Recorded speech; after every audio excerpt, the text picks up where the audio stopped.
Qu'est-ce qu'on fait aujourd'hui, Bob? Chut! On construit un affût pour Monsieur Bentley pour qu'il puisse observer les oiseaux en toute tranquillité. Ensuite, on ajoutera des éléments de camouflage. C'est quoi le camouflage? Nous peindrons la cabane dans des tons de vert et de marron. Les couleurs des arbres, des feuilles et de l'herbe. C'est ça le camouflage. De cette manière, la cabane se fond dans le décor. Les oiseaux ne sont pas effrayés par Monsieur Bentley et ils ne s'envolent pas. Quelle bonne idée, Bob! Bien joué, Scoop. Savais-tu que les couleurs de peinture avaient un effet sur l'humeur, Scoop? Vraiment? De quelle humeur nous met la couleur bleue, par exemple? Elle nous détend. C'est la couleur parfaite pour une chambre à coucher. Et le rouge, alors? Il nous donne faim. Idéal pour une salle à manger. Et le vert? C'est une couleur rafraîchissante, comme la nature, parfaite pour une salle de bain. Oh, et le jaune, ma couleur préférée? Le jaune est la couleur du bonheur. Moi, je suis jaune et je rends tout le monde heureux, tout le temps. N'est-ce pas, Bob? Absolument, Scoop.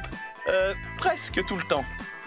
On ne peint pas que dans le bâtiment, tu sais, Scoop. Les enfants peignent aussi? Oui! En effet, ils s'amusent beaucoup à mélanger les couleurs et à en créer de nouvelles. Quelle couleur obtient-on en mélangeant du rouge et du jaune? De l'orange. Du bleu et du rouge? Oh, du violet. Du bleu et du jaune? Du vert. J'adore créer de nouvelles couleurs, Bob. Oh, et si je me peignais en rouge camion de pompiers? Ou en violet alien de l'espace? Ou en arc-en-ciel multicolore? Je trouve que le bon vieux jaune te va à merveille. L'élément le plus important sur un chantier, c'est la sécurité. Je suis bien d'accord, Bob. La signalisation utilise des couleurs et des symboles pour nous donner des informations. Par exemple, que nous signalent ces lumières oranges clignotantes? Qu'il y a des travaux sur la route. Oui, et ce panneau jaune? Attention, une grue soulève un objet lourd. C'est exact. Et enfin, que nous signale ce panneau rouge et orange? Que des ouvriers sont en train de creuser des trous. Mais regarde, c'est une photo de toi, Bob. Tu es célèbre. Je peux avoir un autographe? Pas maintenant, désolé. Je suis occupé à creuser. Que trouves-tu de particulier à cette maison, Scoop? Elle n'a pas de rideau fleuri. Mais encore? Berk, on dirait qu'elle est faite de boue. Très juste. Ceci est une hutte de boue dans un village africain. Dans les régions où l'on trouve difficilement du bois, on peut construire des maisons en briques de boue. Et la boue humide est utilisée comme mortier pour faire tenir les briques. Une fois que c'est sec, la hutte reste solide. On y est au frais en été et au chaud en hiver. Waouh! Une maison en boue. Il faut que j'en parle à Ben. Attention, ce bateau fonce tout droit dans le pont, Bob! Ne t'inquiète pas, Scoop, c'est un pont mobile. Un quoi? Un pont mobile. Un pont qui s'ouvre, regarde, la plupart du temps, il fonctionne comme un pont ordinaire sur lequel les véhicules roulent et les gens passent.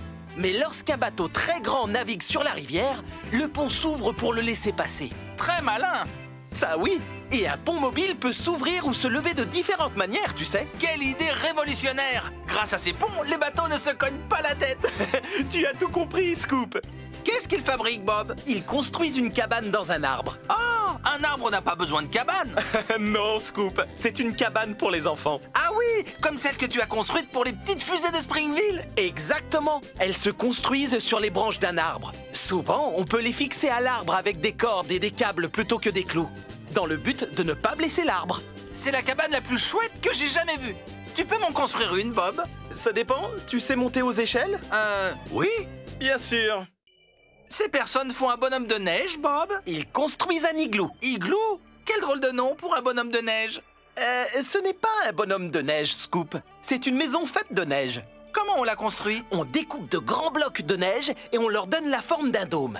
À l'intérieur d'un igloo, c'est chaud et douillet. On peut y boire un chocolat chaud? Igloo, igloo, igloo.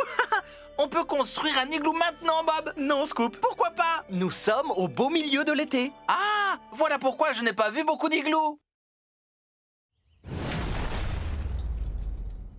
Prépare-toi, Scoop. C'est l'heure de jouer à ton jeu préféré. Quel est ce bruit? Vas-y, envoie, Bob. Quelle machine fait ce bruit? Une tondeuse à gazon? Plus grande. Oh, un véhicule tracteur qui tire une remorque? Plus petite. C'est une machine qui possède une grosse cuve à l'arrière qui tourne et qui tourne. Ah, j'ai trouvé. C'est une bétonnière. Gagné! Ouf, c'était dur comme du béton. Accrochez-vous bien, tout le monde. Le moment est venu de jouer à Quel est ce bruit? Écoute bien attentivement, Scoop. Qu'est-ce qui fait ce bruit? Waouh, ça fait mal aux oreilles. Pardon? J'ai dit ça fait mal aux oreilles. Oui, c'est vrai. Alors, verdict? Ce ne serait pas une roulette de dentiste? Non. Les dents de Léo qui claquent quand il fait froid? Non, je te donne un indice. On s'en sert pour casser du béton. Un marteau-piqueur? Bonne réponse. Quoi? Bonne réponse. Désolé, je ne t'entends pas. Le marteau-piqueur fait trop de bruit. Bob, je m'ennuie. Ça te dit de faire une petite partie de Quel est ce bruit? Oh, que oui, envoie Bob. Alors, Scoop, quel outil fait ce bruit? Un avion à réaction? Non. Un rayon laser d'extraterrestre? Non. Ces rouleaux qui ronflent? Non. Oh, c'est trop difficile. Donne-moi un indice.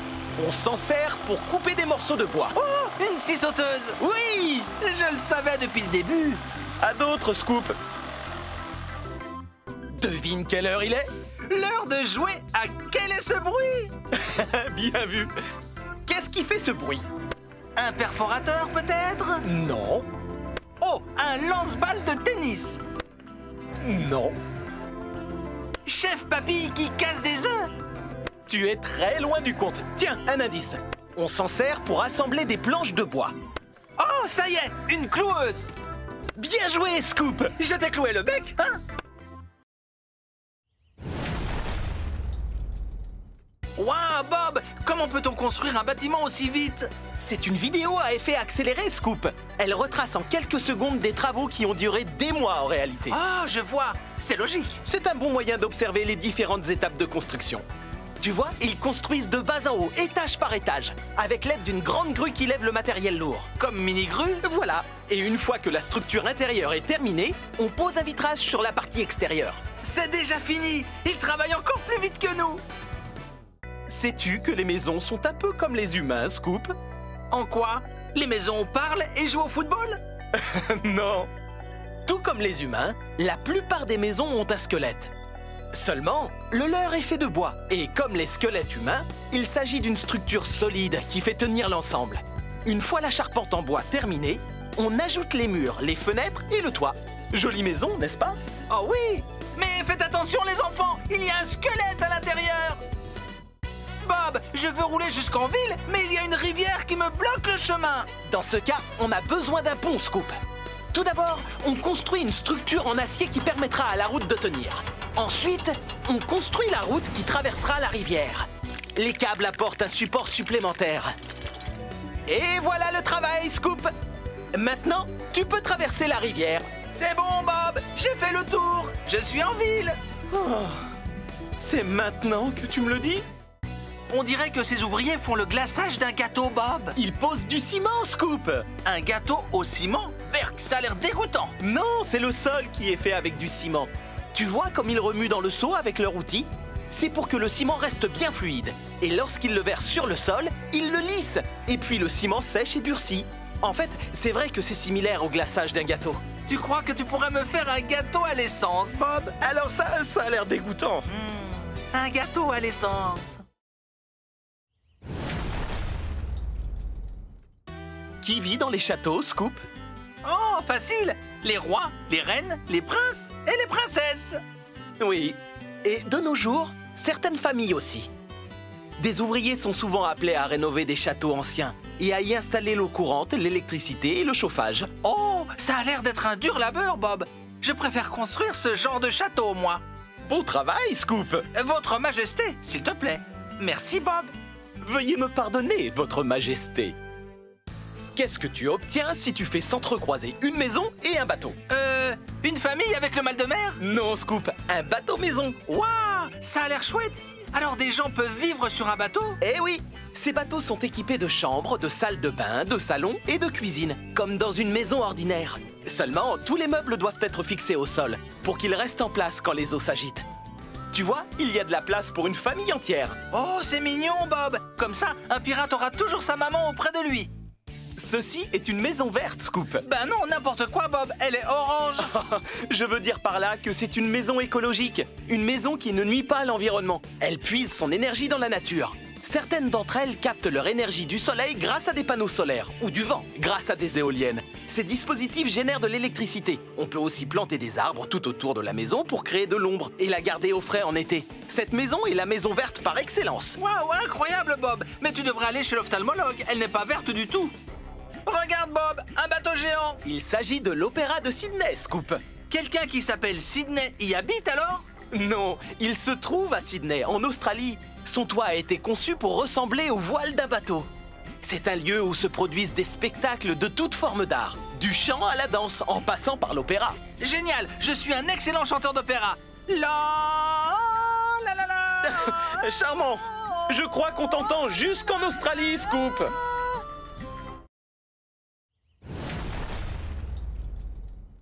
Regarde Bob, c'est la grande sœur de Tourneboule. C'est une bétonnière, Scoop! Moi, je le savais. Waouh, regarde sa cuve qui tourne. C'est grâce à elle que le béton reste fluide et ne durcit pas. Il est malaxé avant d'être versé à l'endroit que l'on veut bétonner. Et elle tourne, elle tourne, elle tourne. Personne ne sait quand elle s'arrête. Oh, j'ai la tête qui tourne maintenant. Le béton est par la suite versé sur la surface voulue, après quoi nous pouvons... Rouler sur le ciment frais et écrire notre nom dessus. Non, Scoop, lisser le béton. Ah oui, on peut faire ça aussi. Quand avons-nous besoin d'un chariot élévateur, Scoop? Quand nous allons faire nos courses au supermarché. Pas un chariot élévateur. Une machine qui permet de soulever des objets lourds sur des trajets de courte distance. Il est équipé de fourches, de bras en forme de L qui lèvent le matériel. Elle le lève Et... elle le redescende. sans notre chariot élévateur, nous aurions beaucoup de mal à déplacer des charges lourdes au garage. Et tu ne pourrais pas faire tes courses, Bob. Quelle est la chose la plus importante chez un véhicule tracteur comme 2 tonnes? Le klaxon. Ce sont des véhicules très costauds, tu sais. Ils peuvent traîner différentes sortes de remorques qui transportent des charges lourdes sur des trajets longue distance. Waouh!